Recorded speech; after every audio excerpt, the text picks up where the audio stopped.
Hello, this is Romanosky from Calgary, Canada, and in this video I wanted to talk about vehicle safety. So of course this is a huge topic and it's more than I can do in one video.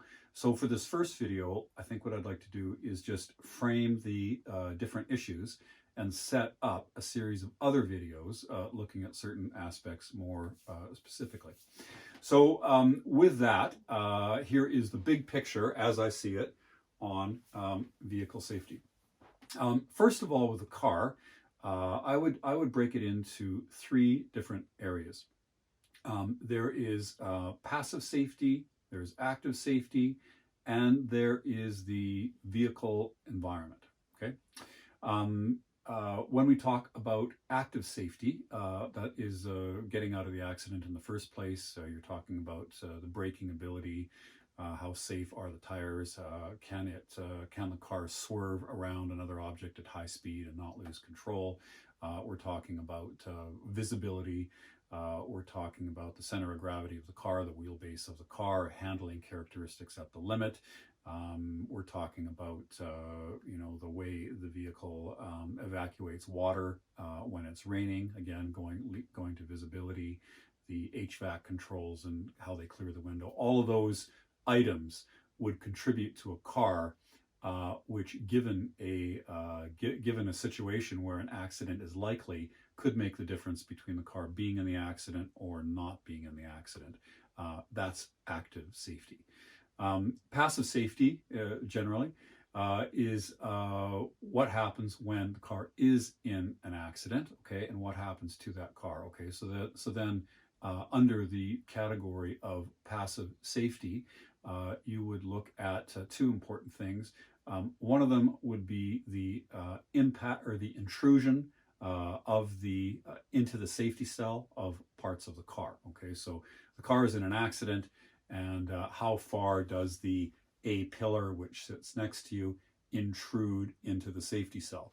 You have the engine, which is normally in front of you, and in an accident, how far does that engine intrude into the footwell? If the car rolls over, how far does the roof intrude into the safety cell? Okay, so all cars have some form, or at least new cars have some form of safety cell where the occupants sit in, and they're all belted in, of course. And when the car is in an accident, how is that safety cell compromised, if it is? Okay, so that's one big area. The second area is how does the car manage crash forces? You could build a car that in the same way that you build a tank that's solid steel everywhere, that doesn't give an inch, and it would not be a safe car. It would not be a safe car because if this tank ran into something, the full force of that impact would be transmitted into your body and it would kill you, okay? So it's not desirable to have the strongest car, okay? You don't want the strongest car that doesn't deform, because that sends all the energy into your body, okay? What you want is a strong safety cell where there's no intrusion or deformity in the safety cell, and you want the rest of the car to completely disintegrate.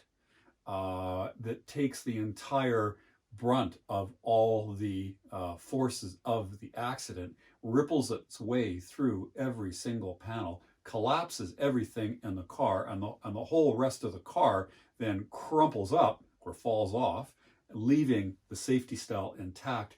But the energy of the accident is then absorbed by all of these panels and deformable structures. Okay, so that's a really key area that's not that well understood. Most people think that a big strong car is necessarily a safe one. That isn't the case. That's the reason why you can have a formula car at 300 kilometers an hour crash into a wall. As long as it takes 100 meters to stop, the driver's going to walk out fine.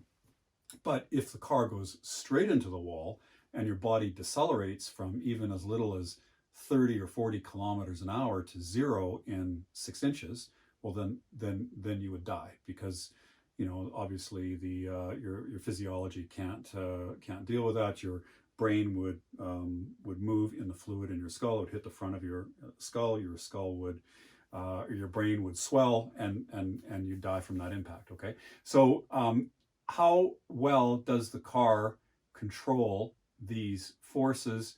Where are these deformable panels? How well do they do in the different crash sets? So that's all passive safety.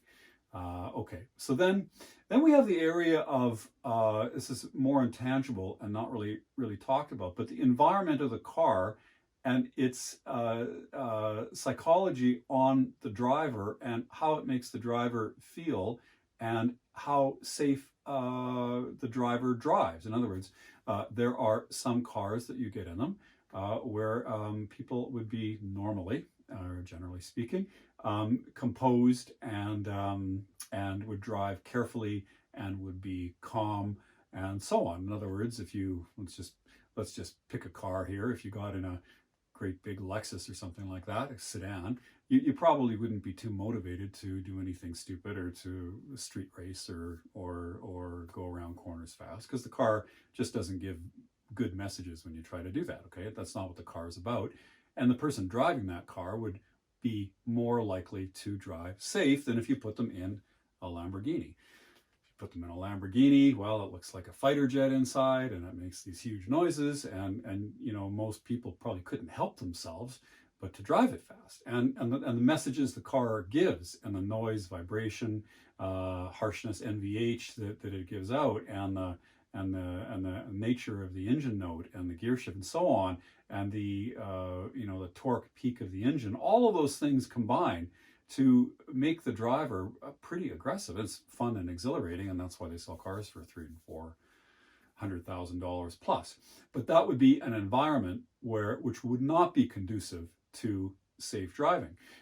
There are some cars that I really have to watch myself driving, because I get in them and I look back and I think, oh, I'm driving like a complete idiot. Whereas other cars, you know, it doesn't even cross my mind. So the car itself has an impact. This is not easy to study or to make any quantitative conclusions from, but it's certainly a massive factor. There was one study that I read where they were focusing on the driver's psychology depending on the type of car, and the guy and the guy sort of humorously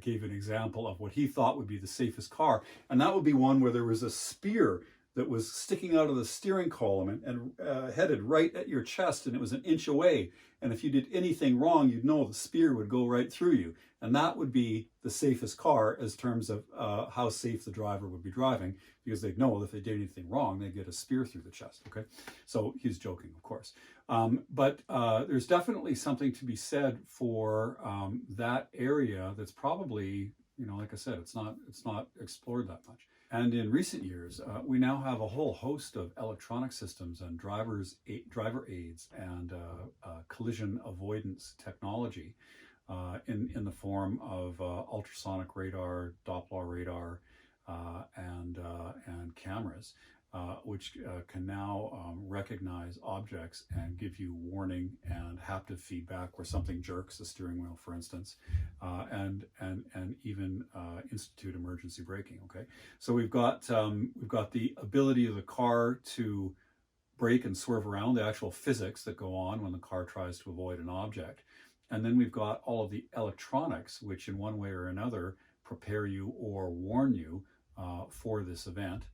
So that you can try to avoid it. So that all those coupled together can make a pretty powerful difference. So those are examples where technology has really improved the safety of the car. But it's all not good news as far as some of the technology goes, because of course now the cars are ever more complicated in terms of infotainment and connectivity and so on. So the instances of driver distraction are a lot higher. In terms of, you know, the accidents per so many kilometers, that number has been steadily decreasing over the years since the 50s, since they started recording it.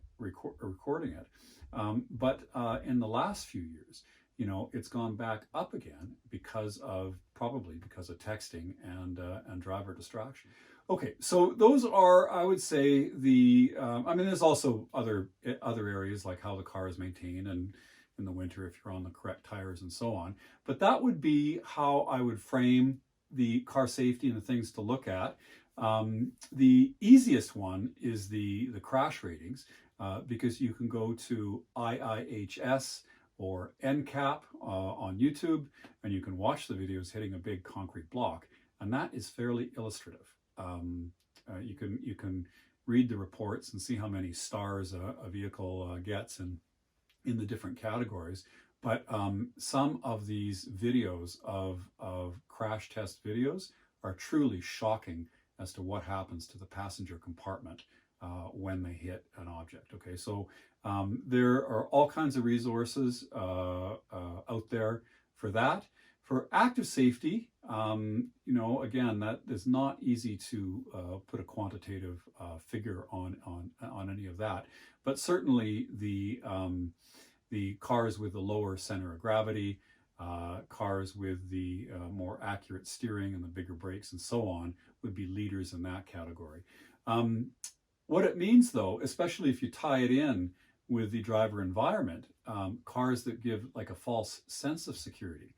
You know, the big North American SUVs, for an example, are not particularly crash worthy. It's hard to make a really big box crash worthy because there's not a lot of structure inside it. It's a lot easier when you've got A, B, and C pillars, and you've got bulkheads, you know, in between the seats and so forth, and the trunk, to make the body shell rigid. Making a minivan or a large SUV safe is not that easy. And then they've got mass working against it in many cases in terms of rollovers. So, I mean, ideally, you would want a car that you know, has the chassis, you know, like a Porsche or a Ferrari, and has instantaneous responses and huge brakes and so forth. You'd want the passenger cell to be absolutely as strong and as stiff as possible.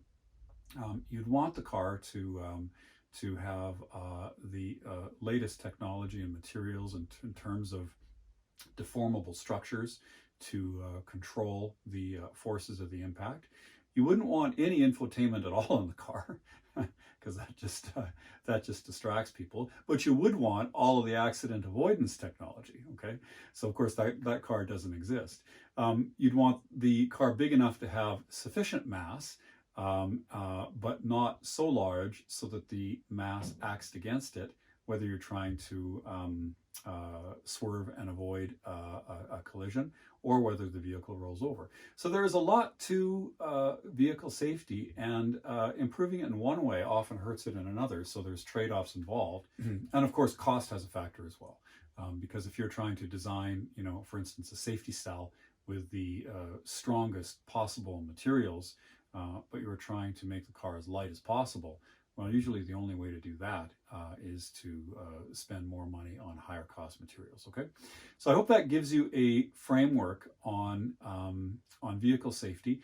I'll do individual videos that will focus more directly on each of those topics, but I hope that gives you an idea. And then following this video, I wanted to do one on collision repair as well. So if you do get in the accident, well then what happens, and how can you pick the right body shop who is going to minimize your diminished value, and also how to make sure that the vehicle is as safe after the repair as it was before. Okay, with that, thank you very much. Lawrence Romanosky from Calgary, Canada.